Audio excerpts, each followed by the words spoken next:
The following is an excerpt from the book Experiences of Thought by Anthony Kahn, available now on Amazon.com and Kindle. That old-time religion, you've got to have faith. Faith is a wonderful thing. After all, it can move mountains. Alas, it has also started many a war. It lies at the heart of many things. Do you have faith? Of course you do. Why are you happy to exchange your valued possessions for a few bits of paper or plastic? Because you have faith that those bits of paper and plastic, i.e. money, will be honored by those far and wide who you may wish to exchange them with in return for new possessions or services. Why do you get on an aeroplane and cross thousands of kilometers of not but ocean in what is actually no more than a specially shaped aluminium tube with wings and engines attached? Because you have faith in the rigorous design standards of the manufacturer and the training of the pilots. Why do people have faith in their religion? That is a little more complicated. We discussed in the last chapter the emergence of origin stories, which attempt to explain our existence and the world around us. But they are a little far-fetched, aren't they? Why do we so willingly accept them? After all, if you decided to go around sprouting a new creation myth in the present day, you would find it hard to find people who would give it any consideration, let alone die in defense of its veracity.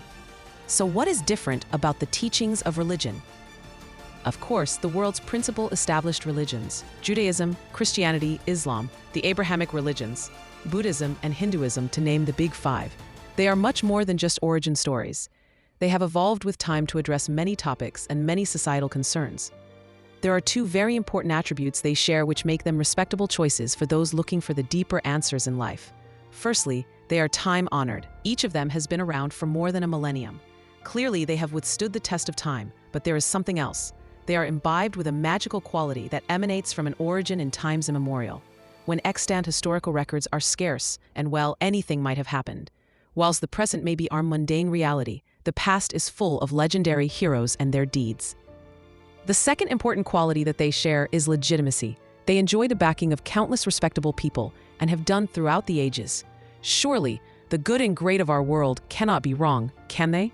So it is not hard to see why the average person busy just struggling to make their way through life is happy to rest on the central pillar of their culture and have faith that the officially endorsed religion has the answers they need for life's deeper questions. In the past, it was even easier, as societies were more insular than they are today. When you are constantly bombarded with the knowledge that there are other equally prolific religions out there in the world that often contradict the teachings of your own, then it is easier to entertain the odd doubt as to the validity of certain aspects of your own religion. You have your own divinely inspired sacred body of scriptures, but then so too do they have their own, equally revered holy texts that often say quite different things. So how do we know what to believe and what has true validity? Well, the short answer is we don't. Perhaps we look to independent secular sources that corroborate certain events described in the pages of our sacred tomes and take solace that there is clear proof they are founded in history. But is this really a good way to validate a whole religion? So, we know that figure X definitely existed, just as the text states, and that a particular battle happened precisely when and where our sacred text specifies. But does that mean that we can automatically extrapolate that supernatural event Y also happened during the playout of events? Of course not. We do not doubt the great achievements of the Greeks and Romans or their historicity, but do we therefore automatically also accept their pantheon of gods? After all, the text didn't lie about one occurrence, so surely we can trust that it didn't lie about the deliberations of the gods behind the scenes. So does this mean that everything that every religion says is hogwash? Of course not. Does it mean that we can only rely on the accounts of the more mundane and believable events? Even then, it depends. Let us consider the Christian Bible as a case in point. It is a mix of many genres, from poetry to history to direct teachings of wisdom. Why did it come into being? In many ways, it began life and evolved as a library of ancient Jewish culture. What is the progenitor of a culture? Largely the environment and collective experience and tribulations that a people must endure. It is the role of the texts within to provide direction, solace, and camaraderie for the ancient Jewish people, so that they may function as a prosperous society. There is a natural bias, therefore, toward the central position held by the writers and their compatriots, all the while encompassed by a plethora of other kingdoms and cultures that were inevitably a threat. You must therefore treat the biblical accounts in the same way that a historian would treat any secular primary source attesting an historical event from a particular viewpoint. there will be much historical validity, but there will probably be a good sprinkle of artistic license to support the central, favored position of the people who wrote it.